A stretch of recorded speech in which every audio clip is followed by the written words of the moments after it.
Hey everybody, Erico here. So yeah, Japan and all of the very out of character events that have been going on. I feel like Japan is a place where there's not a lot of crime, but when they do have crime, it's like it's not back to back, but it'll happen, then there's like a space, and it'll happen, then it's like a space. So there are car dealerships like everywhere in the world. And when you go in a car dealership, you would think that, oh, you see the display of cars and you see the people wanting to buy these fancy new cars, and they are just customers. You don't think about somebody having a bright idea to test drive a car, and they're saying, oh, I'm going to test drive the car. But I'm gonna take it outside of the actual limitations of where I'm supposed to test drive it. Or you have a car and you might take it down the street away from the dealership and come back. But you don't take the car and then you going farther down the street, and then all of a sudden you decide you want to be in Fast and the Furious as well as a horror movie and then just start harming people. So these peaceful dealerships all of a sudden were not so peaceful. And, Japan is very much about rules and staying inside of the lines and not coloring outside of the lines. And if you do, you're like the nail that has to be hammered down, or you're like the problem that sticks out because everything's supposed to stay orderly. So there's this one man that decided this week that he was going to test drive a car from a dealership and go all around Adachi Ward in Tokyo.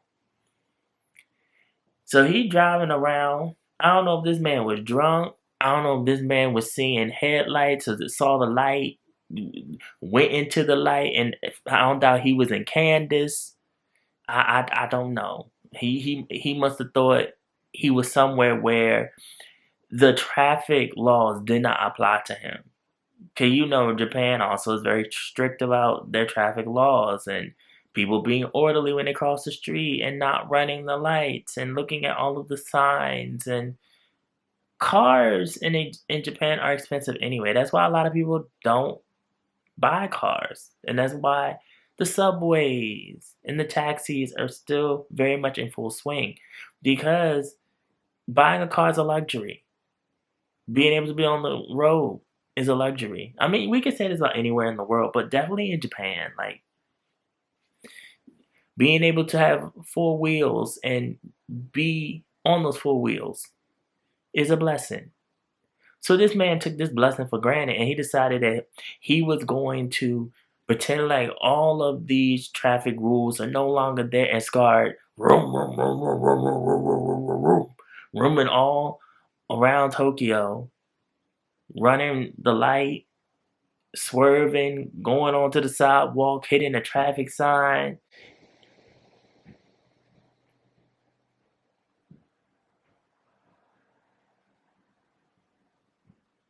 No words.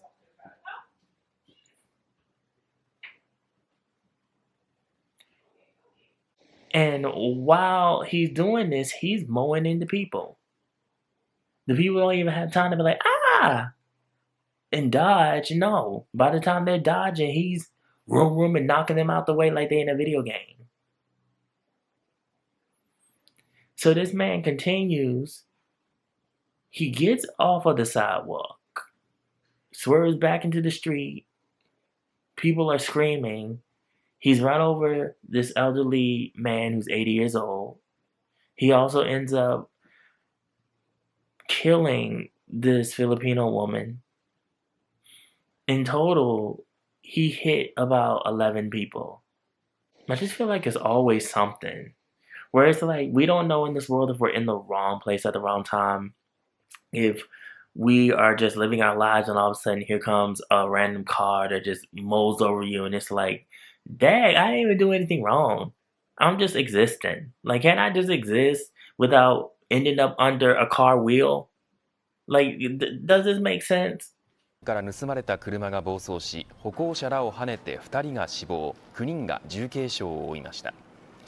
警視庁によりますと、亡くなったのは足立区の杉本健二さんとフィリピン国籍のテスタド・グラディス・グレイス・ロタキオさんと確認されました。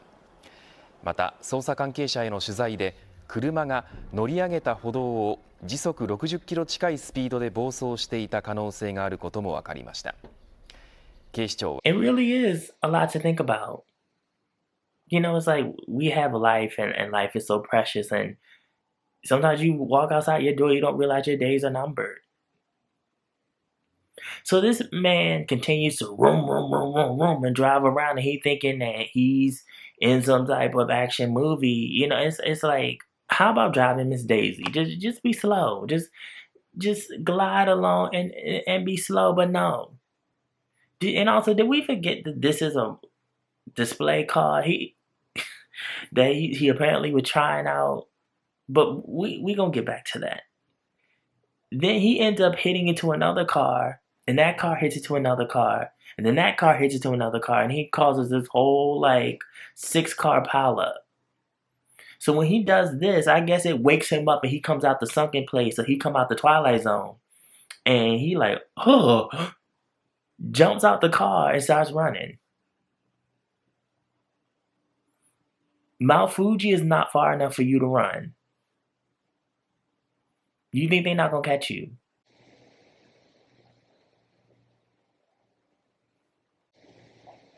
All right, buddy.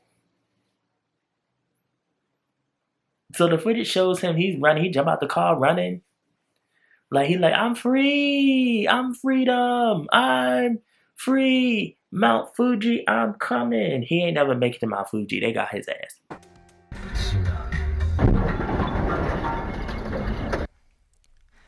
後方から猛スピードで近づく白い車。追突されたトラックの荷台部分が潰れ、積み荷が道路に散乱。さらに映像には追突した直後、白い車の運転席から男が飛び出す様子が捉えられています。別のドライブレコーダーには止まった車の間を走り抜け逃走する男の姿が記録されていました。この奥のお店、歩道のところに何台か自転車が倒れたままになってますね。ここもそうですし、さらにその奥、今ちょうど警察官の後ろのあたりにも自転車が横倒しになったまま残されています。事故に巻き込まれた人のものでしょうか。現場には帽子。店側は男の来店を把握していましたが、特に案内などはしていなかったといいます。その後、屋外の駐車場に止めていた車が盗まれていることに気づき、警察に通報。盗まれた車の鍵は車内のドアポケットに入っていたといいます。男はこれまでに3回販売店を訪れ、車を買いたいと話していて、店側は男の個人情報などを把握していました。警察の調べに対し男は、盗んだわけではなく、試乗するために店を出て4号線を走りました。警視庁は男の刑事責任能力の有無を慎重に調べるとともに、ひき逃げ事件を起こした可能性が高いとみて捜査しています。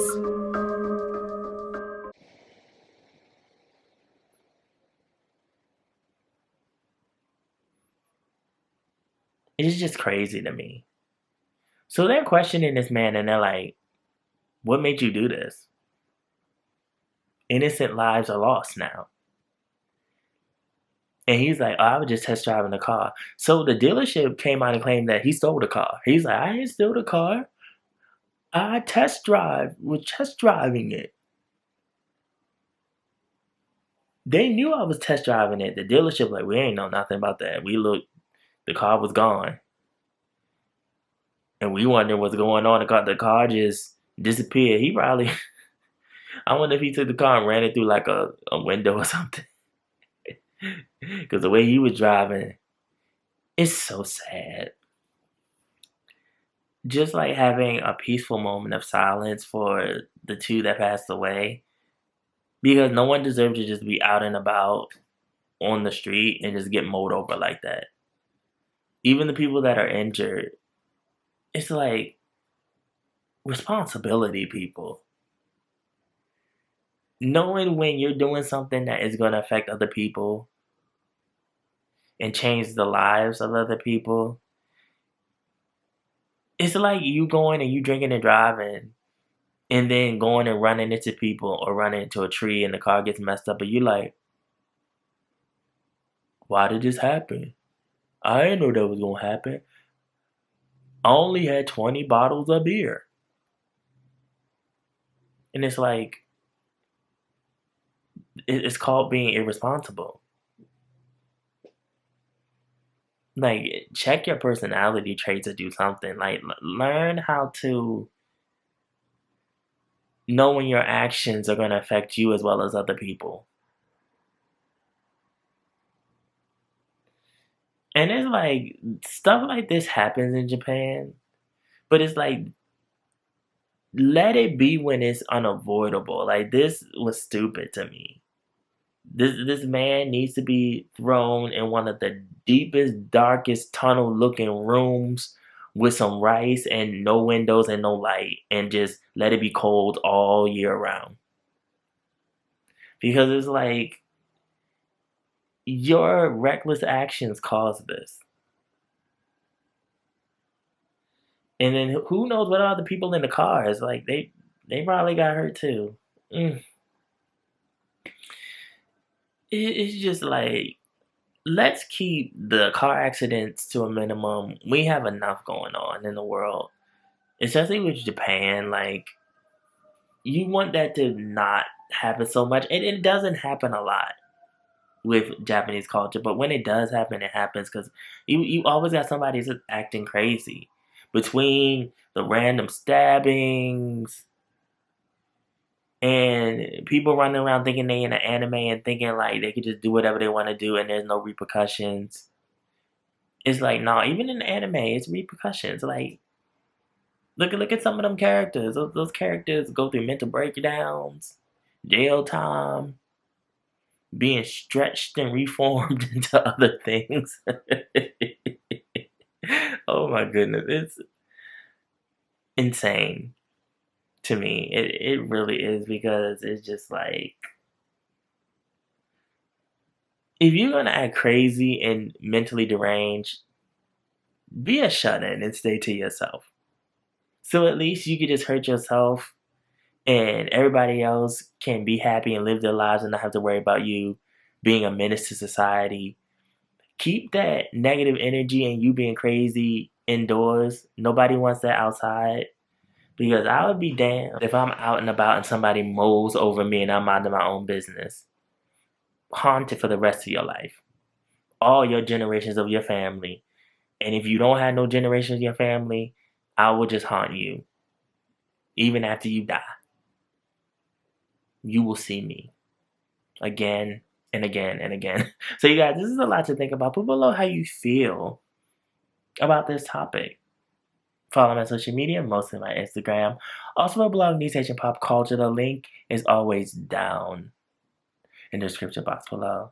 And remember, be real, stay real, live in the real. And I will always be back. Thank you guys for watching. Bye.